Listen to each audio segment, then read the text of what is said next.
America నుండి ఇండియాకి డబ్బులు పంపాలంటే ఇప్పటికీ ఆ పాత పద్ధతులేనా? అందుకే వచ్చేసింది my purse. Download now.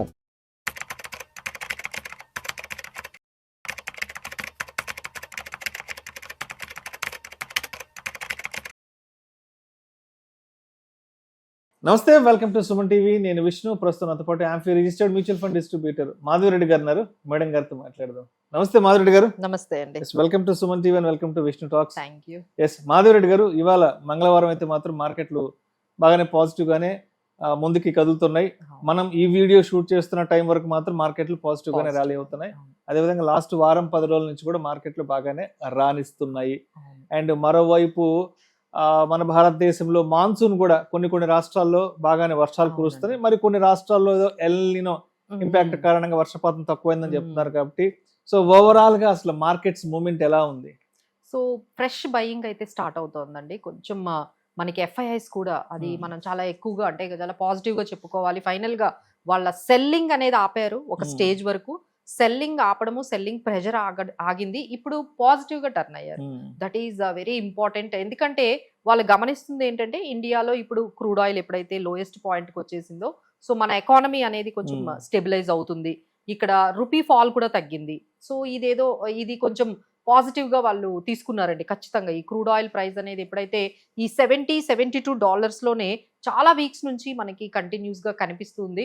So that is very biggest opportunity or biggest positive అనేది. చాలా సెలెక్టివ్ గా బయింగ్ ఎఫ్ఐఐస్ నుంచి స్టార్ట్ అయింది. ఇంకా మన రీటైలర్ ఇన్వెస్టర్స్ కూడా మొమెంటం అనేది చూసి నౌ మార్కెట్స్ ఆర్ కొంచెం స్టెబిలైజ్ అయ్యాయి అనేది కొంచెం వాళ్ళకు కూడా అవగాహన వచ్చింది. సో బయింగ్ అనేది మనకి స్టార్ట్ అయింది. సో దాదాపుగా ఇప్పుడు 24,500 నిఫ్టీ అంతవరకు కూడా మనకి కనిపించింది. అంటే 24,000 దగ్గర చాలా వరకు స్ట్రగుల్ అయ్యింది.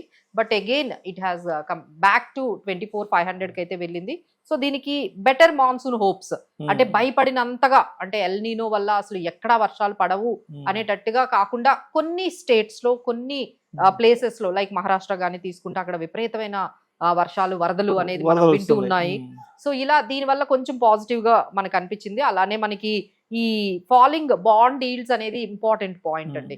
అంటే ఎప్పుడైతే యుఎస్ లో ఒక డేటా వచ్చింది ఏంటి అంటే అక్కడ జాబ్స్ అనేవి కొంచెం స్లో అయ్యాయి. సో ఫెడ్ రేట్ హైక్ ఉండకపోవచ్చు, అంటే ఇంట్రెస్ట్ రేట్స్ పెంచకపోవచ్చు. So that is very positive for equity markets. అంటే ఇప్పుడు బాండ్ ఈల్డ్స్ అనేది ఇంట్రెస్ట్ రేట్స్ తగ్గగానే ఆ అమౌంట్ అంతా తీసుకొని వెళ్ళి ఇప్పుడు మనకి ఈక్విటీ మార్కెట్స్ లో పెడతారు.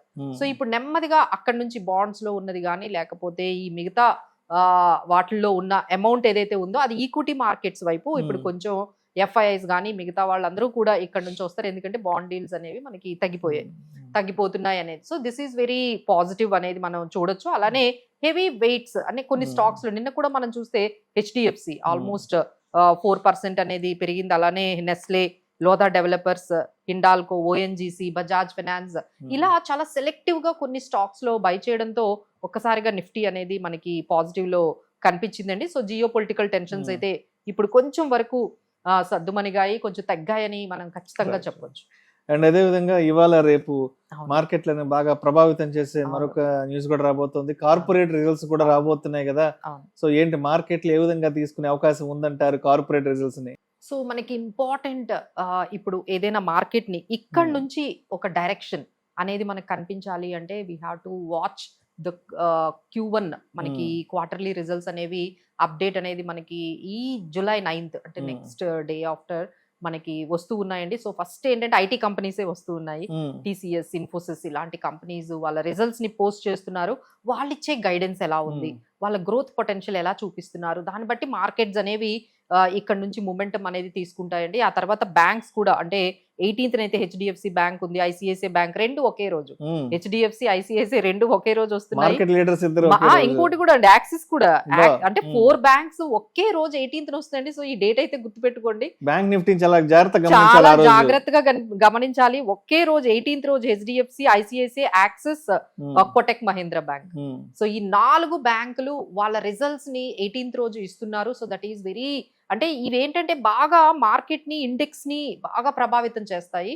సో ఒక్కసారి వాళ్ళు కానీ మంచి గైడెన్స్ ఇచ్చి మంచి గ్రోత్ ఇచ్చి మార్జిన్స్ అనేవి చూపించారంటే again markets might tend to go with towards 25,000 వరకు కూడా వెళ్ళిపోయే అవకాశాలు మనకి కనిపిస్తున్నాయండి. సో అంటే ఇప్పుడు మనకి ఈ next 1 week is very important for the markets. ఒకవైపు ఐటీ వీఆర్ ఎక్స్పెక్టింగ్ ఐటీ కొంచెం డిసప్పాయింట్ చేయొచ్చు, ఎందుకంటే లాస్ట్ మనకి ఏఏ ట్రాన్స్ఫర్మేషన్ వల్ల కొంచెం మార్జిన్స్ అనేవి స్ట్రగుల్ అవుతూ ఉన్నాయి. So but don't get disappoint అండి, మీకు ఇమ్మీడియట్ గా బ్యాంకింగ్ సెక్టార్ రిజల్ట్స్ కూడా వస్తాయి కాబట్టి సో వాల్టిలిటీ అనేది వీ కెన్ ఎక్స్పెక్ట్. అంటే కొన్ని సెక్టార్స్ కొంచెం పాజిటివ్ గా కొంచెం అప్డేట్స్ ఇవ్వచ్చు, కొన్ని సెక్టార్స్ కొంచెం డిసప్పాయింట్ మార్జిన్స్ చేయొచ్చు. బట్ ఓవరాల్ గా అయితే we are expecting markets might reach 25,000 because of this ఈ Q1 అప్డేట్స్ వల్ల అయితే మనకి ఖచ్చితంగా అంత అంటే మనం ఎక్కువగా అంటే చాలా ఇంపాక్ట్ అయిందంటే యుఎస్ ఇరాన్ వార్ ఏదైతే జరిగిందో అది మనకి ఈ ఏప్రిల్ మే జూన్ ఈ 3 నెలల్లో మనకి ఏ కంపెనీస్ ఏ సెక్టార్స్ ఎక్కువగా ఇంపాక్ట్ అయ్యాయి. ఆ వార్ వల్ల అయితే మేము ఎక్స్పెక్ట్ చేసింది అన్ని సెక్టార్స్ ఇంపాక్ట్ అవ్వలేదు, మేబీ ఫ్యూ సెక్టార్స్ కొంచెం ఇంపాక్ట్ అయ్యాయి, లైక్ ఆయిల్ మార్కెటింగ్ కంపెనీస్ ఇవన్నీ, లేకపోతే ఎయిర్లైన్ కంపెనీస్ ఇవి కొంచెం ఇంపాక్ట్ అయ్యి ఉంటుంది. బట్ ఓవరాల్ గా అయితే చాలా సెక్టార్స్ చాలా అంటే ఈవెన్ దో చాలా రెసిలియంట్ గా, ఈవెన్ దో మన యుఎస్ ఇరాన్ వార్ వల్ల కూడా మనం మార్కెట్స్ లో కొన్ని సెక్టార్స్ కొన్ని కంపెనీస్ చాలా పాజిటివ్ గా ఉన్నాయండి. So be positive, cautiously positive గా ఉండండి. చాలా మానిటరింగ్ అయితే అవసరం అండి. ఈ 9th నుంచి అయితే ఈ Q1 రిజల్ట్స్ ప్రతి కంపెనీ ఏదైనా పాజిటివ్ గా వచ్చింది అంటే మార్కెట్స్ మూవ్మెంట్ అనేది నెక్స్ట్ లెవెల్లోకి వెళ్తుంది. ఈ ఇంపార్టెంట్ డేట్స్ ఏవైతే ఉన్నాయో మనకి TCS, ఇన్ఫోసిస్, HCL టెక్ ఇవన్నీ రిజల్ట్స్, తర్వాత బ్యాంకింగ్ రిజల్ట్స్, ఈ ఒక్కసారి ఆ డేట్స్ ప్రకారం చూసుకుంటూ ఉండండి. దాన్ని బట్టి మార్కెట్ మూవ్మెంట్ అయితే కనిపిస్తుంది. రైట్ నౌ సపోర్ట్ లెవెల్ అయితే మనకి దాదాపుగా 24,200 దగ్గర మంచి సపోర్ట్ లెవెల్ అయితే కనిపిస్తుంది. అలానే రెసిస్టెన్స్ అయితే 24,750, 24,800 వరకు మనకి మార్కెట్స్ అక్కడ రెసిస్టెన్స్ కానీ ఏమైనా కొంచెం సెల్లింగ్ కానీ ప్రాఫిట్ బుకింగ్ కానీ కనిపించవచ్చు. అండ్ ఇంకొక ముఖ్యమైన విషయం ఏంటంటే ఐటీ ఇండెక్స్ ఎందుకు బాగా డౌన్ ట్రెండ్ లో ఉంది. అసలు ఏంటి ఐటీ ఇండెక్స్ ఎప్పటికీ గట్టెక్కే అవకాశం ఉంది. ఆల్మోస్ట్ ఒక 1 year నుంచి అసలు ఐటీ ఇండెక్స్ ఎక్కడా పోలేదు. ఎస్పెషలీ ఈ యాంథ్రోపిక్ వచ్చిన తర్వాత బాగా డౌన్ ట్రెండ్ ఎప్పటికల్లా కోలుకునే అవకాశం ఉంది అసలు ఐటీ. ఇది వెరీ ఇంపార్టెంట్ టాపిక్ అండి, ఎందుకంటే TCS, Infosys, HCL tech, Wipro అసలు ఇందులో ఇన్వెస్ట్ చేయలేని ఇన్వెస్టర్స్ ఉంటారా? ప్రతి ఒక్కరి పోర్ట్ఫోలియోలోనే మనకి ఇన్ఫోసిస్, HCL టెక్ ఇవన్నీ కూడా మనకు ఉంటాయి.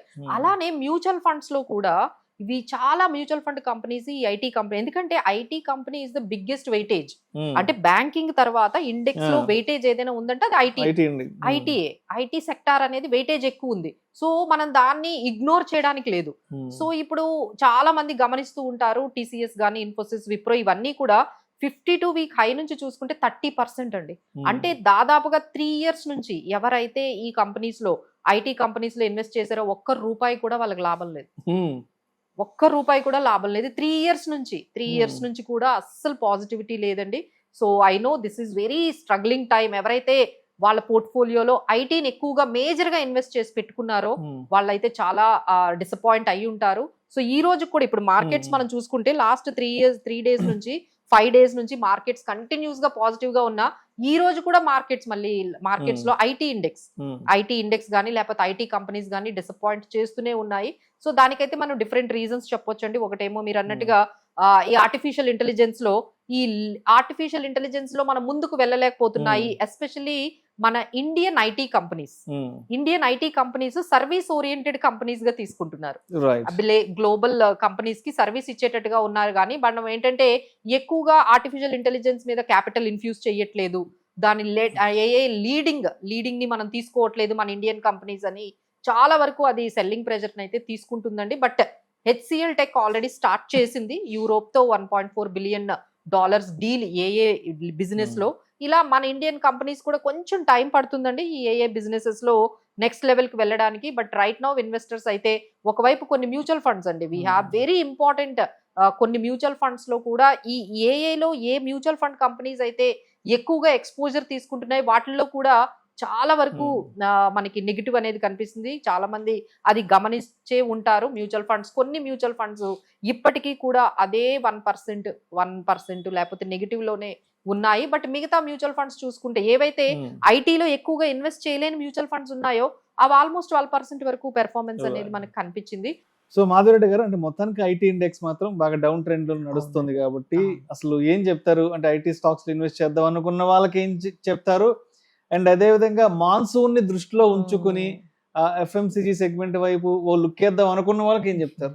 సో ఇప్పుడైతే ఇలాంటి మార్కెట్ లో ఎందుకంటే లైక్ చాలా సెక్టార్ స్పెసిఫిక్ గా స్టాక్ స్పెసిఫిక్ గా ఉన్న వాళ్ళకే మనీ అనేది వెల్త్ అనేది క్రియేట్ అవుతుంది. సో ఆ విషయంలో చాలా జాగ్రత్తగా స్టాక్ స్పెసిఫిక్ గా ఉండడము, సెక్టార్ స్పెసిఫిక్ గా ఉండడం ఒక్కటే మనకి ఇంపార్టెంట్ అండి. సో మీరు అన్నట్టుగా ఐటీ ఆల్రెడీ ఉంటాయి మన పోర్ట్ఫోలియోలో. సో వాటి నుంచి ఎగ్జిట్ అయిపోవాలా లేకపోతే కొత్తగా ఎంట్రీ తీసుకునే వాళ్ళకి మేము చెప్పేది ఏంటంటే ఇప్పటి నుంచి కొంచెం ఐటీలో కొంచెం రికవరీ అయితే ఏమైనా కనిపించొచ్చింది. ఎందుకంటే లాస్ట్ 3 years నుంచి ఎటువంటి రిటర్న్స్ రాలేదు. సో ఎవరైనా లాంగ్ టర్మ్ పర్స్పెక్టివ్ తో ఇప్పుడు నెమ్మదిగా ఐటీ స్టాక్స్ లో ఏమైనా ఇన్వెస్ట్ చేసుకోవాలనుకుంటే సిస్టమాటిక్ గా కొంచెం ప్లాన్డ్ గా స్టెప్ బై స్టెప్ మీరు ఐటీలో ఈ టైం నుంచి అయితే కొంచెం లాంగ్ టర్మ్ వ్యూతో ఎంటర్ అవ్వచ్చండి. బట్ ఇంకా మొమెంటమ్ స్టాక్స్ ఏమైనా మనము సెక్టార్స్ చెప్పుకోవాలి అంటే డిఫెన్స్.